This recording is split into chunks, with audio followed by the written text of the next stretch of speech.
I'm Meteorologist Adam Stiles. It's no secret it was sweltering today. Uncomfortable, miserable, whatever you want to say. It was a record high temperature regardless of whatever adjective you put to it. 34.2, beating the old record of 31.7 from back in 1945. Not quite hitting that hottest September day mark. That goes back to September 2nd of 1953. But just to give you an idea, these are the average high temperatures over the next month and a half, 2 months or so, where we will gradually be stepping down. So we will likely be into the 20s here as we go through the rest of the week, which is pretty close to where we should be by September 15th. But when we get into November, we're looking at daytime highs averaging about 7.5. Just a little perspective. That's all that was. Had a couple of pop-up showers that have been rolling across the northern tier of the GTA. Right now in through portions of York region, just north of Stouffville, out working its way a little closer to Uxbridge here over the next bit. Not producing lightning here at this point, but doesn't mean it can't strengthen yet again. We're going to wait for this cold front to move through. It'll likely weaken as it approaches the GTA. Pretty sharp cold front, producing some gusty winds and producing some heavy rain as well, in addition to some lightning. That's why severe thunderstorm watches are in place.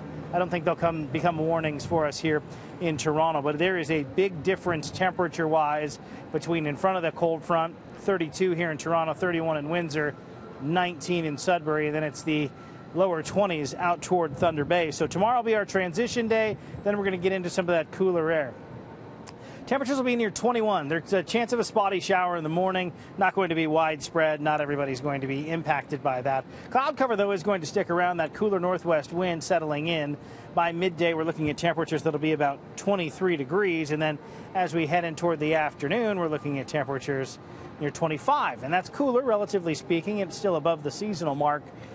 So comfortable.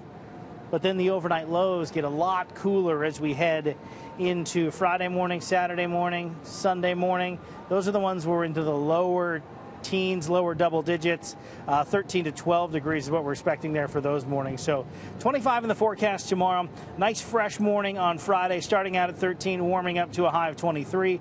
13 on Saturday morning, a high of 19, and then 12 degrees for Sunday morning. Only 18 degrees the daytime high on Sunday, and it's going to be windy as well. Then we're going to see that system, the remnants of Gordon, working through Sunday night into Monday. And we have the potential of some heavier rain pockets during the day on Monday, and then we'll bounce back to that seasonal mark, and we'll warm up toward the middle part of next week. I don't think we're done with summer just yet. We'll still get some warmer temperatures as we go into the end of next week.